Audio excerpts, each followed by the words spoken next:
ठेलू काहे ना बुलेटवा पे बैठेलू।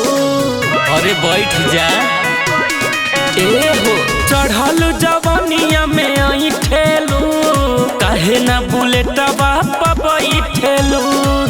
लगे देहिया में तोहरा कुछ हानि बाटे का ई कमर में भइलू परेशानी बाटे का ई कमर में भइलू परेशानी बाटे का।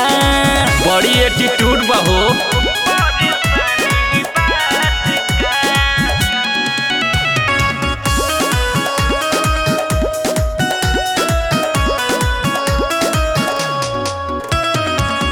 चहलेलू तू छतिया उतानी के हो गढ़ले बाड़े कवन माटी सानी के हो। बड़ी खतरनाक लागेलू।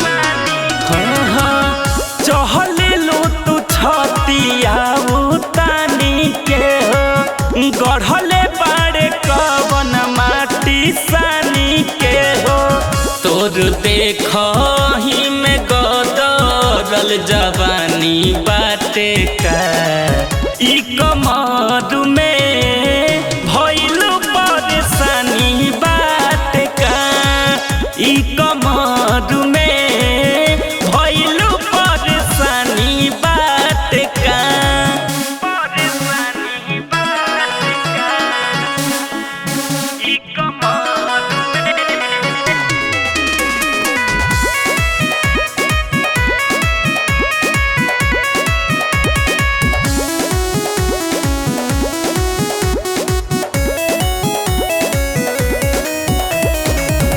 देखही में लागेलू तू जानवा हो मानी लो विशाल के तू कहनावा हो। नहीं समझ में आ रहा है क्या? सुनो देखही में लागेलू तू जानवा हो मानी लो विशालवा के कहनावा हो।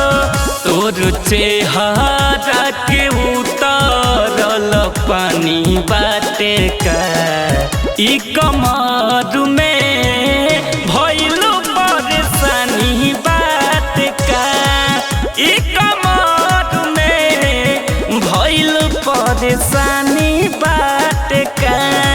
अरे मान जा।